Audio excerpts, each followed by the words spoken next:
Hello guys, welcome to another episode of the Magic Africa podcast. And I remain your host, Marvis, and my colleague. I'm Ali Safari.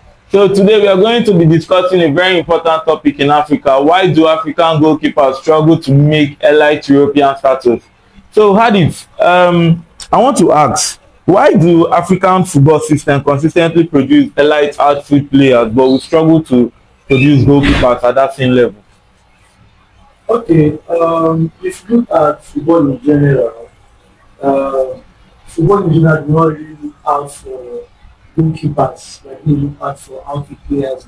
Yes. They are more focused is mainly on what the outfield players than the goalkeepers. So if you go to Africa, why our goalkeepers do not have the status that most European goalkeepers have over there, is that number one, here in Africa, the, how would I put it, there is no structure. You understand? There is no structure when it comes to training our goalkeepers. You understand? They focus more on the active players than that of the goalkeepers. So there is no always a structure. Not that there is no talent. They have fantastic talent, but there's no refinement. They don't concentrate on training the goalkeepers more, like they concentrate on training the outfield players. Number two, I would say the competition is high when it comes to goalkeepers. The competition is very high. Even some European and South American goalkeepers find it very difficult to even get a very big European club. Now talking of Africa, how many African goalkeepers are out there in Europe? There are not as much as they know. And again, I would say the bias in Europe as well is another thing that goalkeepers are not making out there when it comes to European teams. We find it difficult to because Europe has painted Africa to a very different style of football. They stereotype us to only being physical and the rest of them. They don't see look at the intelligence, not look at the tactical. You understand? They only feel that this set of people are always strong to be defensive, and that is it. It was very well. Most African keepers are not even, how I put it, they are not, what do you call these keepers? Is it ball playing goalkeepers? Yes, they are not ball playing goalkeepers. And nowadays, European coaches need ball playing goalkeepers, you understand, than what we have in Africa. So I think all of this is what really limits most of our African goalkeepers to really make them in Europe. Let's take for example, Oguamendi. Before we get to even hear of Oguamendi, it took like how long before Mendy was in the limelight, was out there in European football. Well, because our training system is very poor when it comes to goalkeepers here in Africa. They don't really focus more. They feel the active players are the ones that need more of their attention than what the goalkeepers. So all of that has reduced the status of our goalkeepers when it comes to the European level. Okay. I agree with you fully on that. There has been a stereotype because they have stereotyped the African goalkeeper to a point whereby they look like they are not technical enough. Yeah. But I feel, and as you said, they have been looked past. That they have looked past them. There's this goalkeeper in Nigeria. He's from Ivory Coast, Yaya Fofana. Yeah. Yes, that guy is an elite shotstopper. Yeah. He's also an elite, but his distribution is top notch. You understand? But the reason why I feel he has not gotten a move to a top European side is because he's black. Yeah.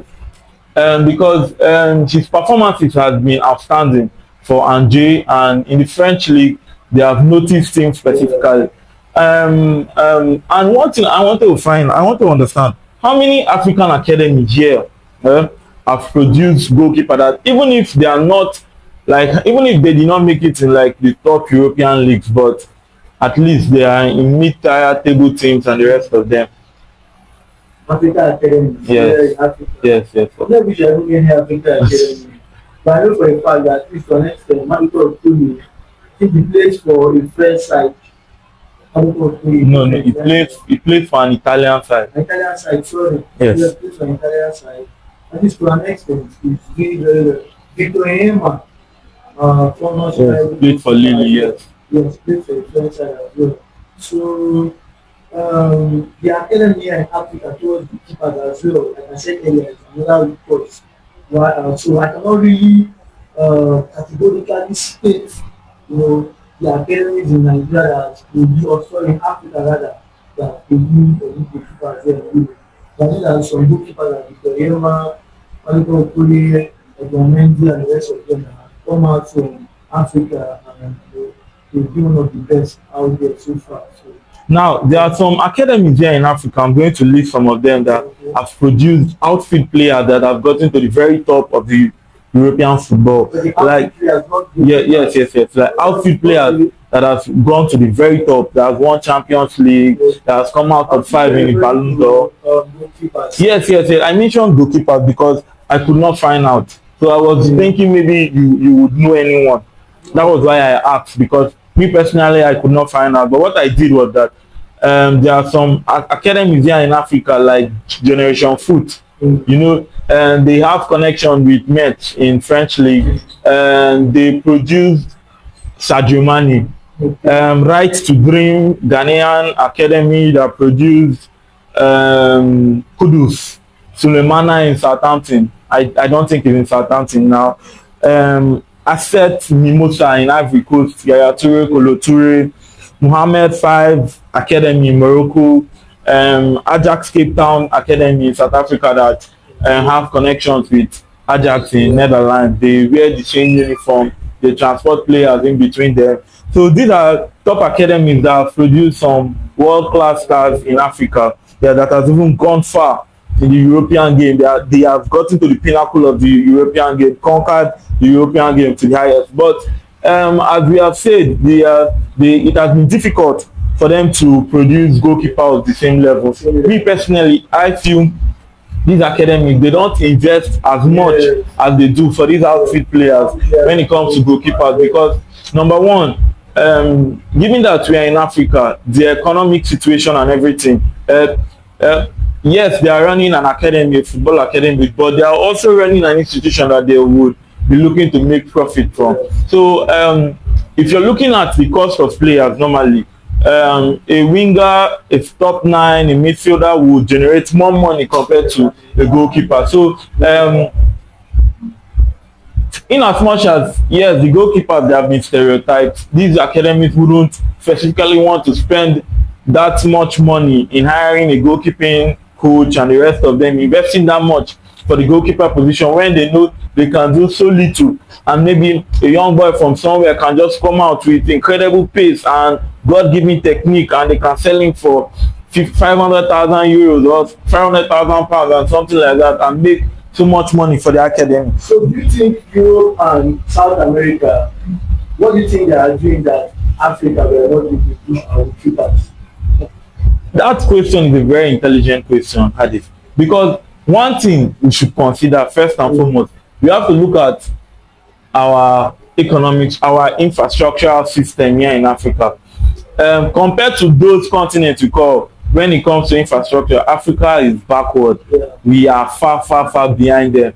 So, and as I said, before they would consider maybe investing that much for a goalkeeping coach and the rest of them, buying equipment to facilitate, to help improve these young boys to be better goalkeepers. To how would I put it? Like, for them to be more inclined to the modern way of playing football. As you said before, ball playing goalkeepers, their distribution, being third center back in the build-up phase, being involved in the game of play and the rest of them, it will take more for them.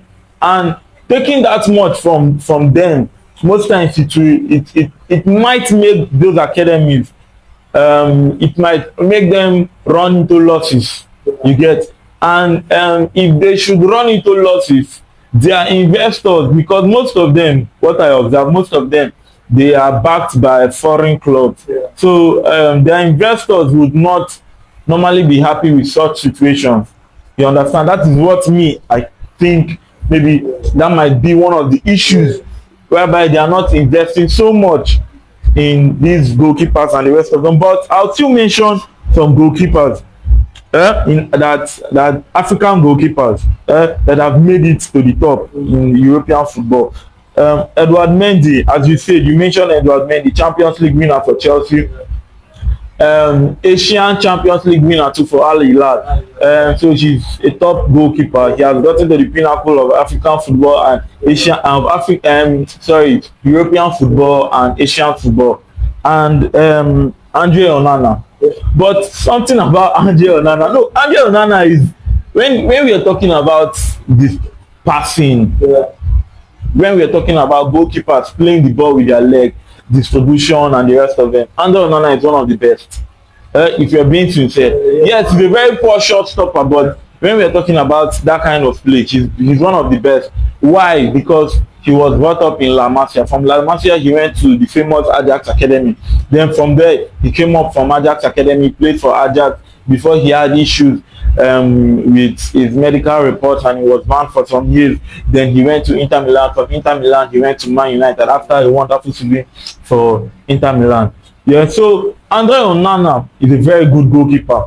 Forget the issues at Man United, because I believe, first of all, if you look at Man United as an institution, they had issues. But now I see that they are working towards sorting out those issues. So I don't feel the fault is totally on Andre Onana. Andre Onana is a wonderful goalkeeper. Yasin Bonu, now of is he Al Ittihad in Saudi Arabia, formerly of Sevilla, the Moroccan goalkeeper, is also a great goalkeeper. Yes, he's good with his feet, he's good with his hand, excellent with his feet, according to the way it was said on the internet. Yaya Fofana, as I said, a very good goalkeeper. He played for He was at Angers last season. I believe his contract expired, so he signed with a free transfer. He has elite distribution and he's also a very good shot stopper. Personally, I feel if he was a white goalkeeper, he would have been given a shot at a very big team. Now, Hadith, I want to ask you see teams now moving towards going for goalkeepers with bigger frame. You know, the game is evolving every day. Now, what is in vogue?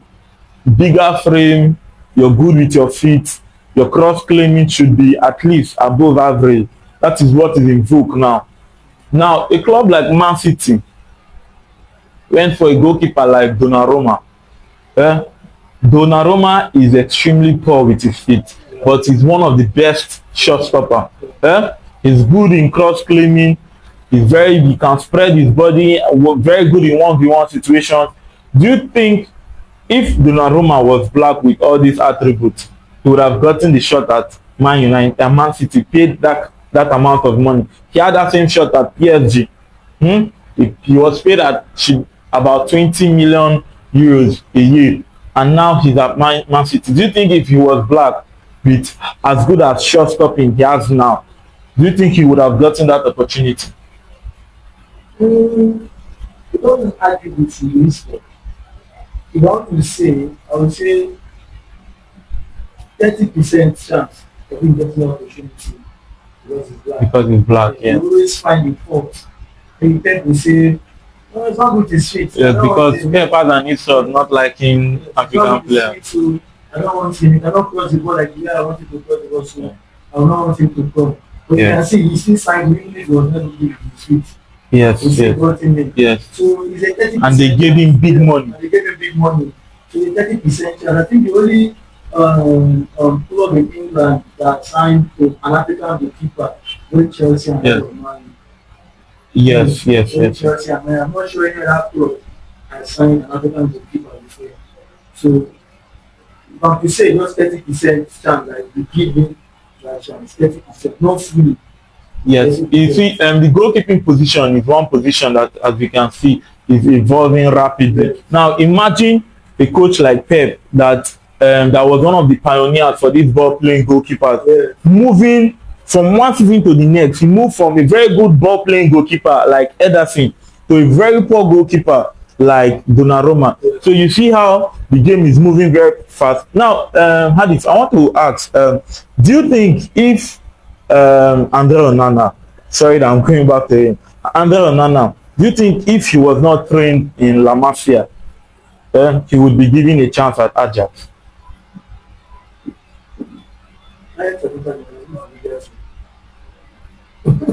That's another big Yes, argument sir. for another day. Who is the bigger team? So we never need their chance to be given to him in Ireland. At least he got an opportunity to come Milan. At To show you Ajax, he that got the opportunity. okay, Do you understand? At Ajax, he was their first team goalkeeper, yes, but he had an issue with yes, drug, yes, a like drug let. Alex, Yes, he was banned for some about yes, 8 months or yes, so. Then when he came back, like they sold him for cheap to Inter Milan. yes, So still on Onana, in as much as he made those mistakes at Man United, we should not forget his heroics at Ajax and Inter Milan specifically. Yeah. At Ajax, he was a very good goalkeeper before the incident with his wife's drugs and the rest of that. Then he was banned for 8 months. At Inter Milan, we should not forget he was the best goalkeeper in that Champions League against Man City in the finals. He was a very good goalkeeper for Inter Milan before Man United. But people are saying that it's because Inter Milan had a good defense, that's why they were able to cover up on Anna. Regardless, Inter Milan had a good defense, but their goalkeeper was also part of that defense. Yeah. So he was also a very good goalkeeper for Inter Milan. That is the main reason Man United paid that amount of money for him. So with all these facts put together, we can also mention Edouard Mendy. Edouard Mendy is currently holding the highest clean sheet ever in a Champions League campaign. Yeah. In an African goalkeeper. So you can imagine these kind of things. An African goalkeeper holding such an accolade in European football. So personally, me, I feel like the passing ability of goalkeeper is overvalued. Yeah. That is what me, I feel personally. And I also think that if African goalkeepers are given the shot, they will perform much more better than it is now. This goalkeeper, this Yaya Fofana that we just spoke about, I feel personally that if he was white, he would be given more opportunity to perform at a higher level. Yes. But you personally, do you think if Andre Onana was white, do you think he would be given the shot at I said if he was white. I said, do you think if he was not trained at La Masia, he would be given that opportunity at Inter Milan and Ajax? If Onana wasn't trained at La Masia, I'm not sure he would give him the opportunity. He won't. Because why? He's black, he's African. So they are not sure of his, ability or his technical know-how of a goalkeeper coming from one African academy. Now, the reason why he was given the opportunity was because he was in La Masia and he was a La Masia product. So if he was not there, I'm not sure if we give him that opportunity he had. So yeah, just like Edouard Mendy that had to struggle his way. Yes. And then Chelsea found him and brought him up to the top European, level. So I'm not sure if he wasn't in that La Masia Football Academy. I'm not sure we hear of Onana. Maybe we'll hear of Onana later on. But unlike a Donnarumma that was big money and was treated equally, even if he was not as good as a ball playing goalkeeper compared to others. Personally, before we end this section, Adi, do you think there is any specific young African player? Let me not centralize it to just goalkeepers. African player entirely, young African player that you think we should look out for that you believe will go to the very top of the game. Yes, I got two. My boy Benjamin Frederick and Kai Furu. So guys, we have been mentioning Benjamin Frederick on this our platform. Guys, watch out for Benjamin Frederick. I wonder what he's still doing on loan at Denda in Belgium from Brentford. At Brentford, he was with their B team. Benjamin Frederick is better than that. He's better than that B team and that loan. He's a ready-made player for the Premier League. I wonder what Brentford is doing with him. Watch out for Benjamin Frederick, guys. He's going to be a very excellent player. He's going to the very top. Well, for me personally, Otto Okonkwo, the 24-year-old Arsenal boy, currently Wrexham's goalkeeper. He's a very great player. He's a goalkeeper. He's 24-year-old. Personally, I said on my TikTok channel that personally I believe he would start for Nigeria. He would be our number one choice for Nigeria if he was to switch allegiance to the Super Eagles national team. So guys, check him out. He's going to be a very great player. And before we end this segment, we just feel in this segment that African goalkeepers should be given more shots. The ones that have been given the opportunity, they have done well for the very top of the European game. So more should be given the opportunity. So guys, thank you for joining us on this another segment on thank you for joining us on this platform, another episode on Match Day African podcast. Check us out for more amazing podcasts. Thank you guys.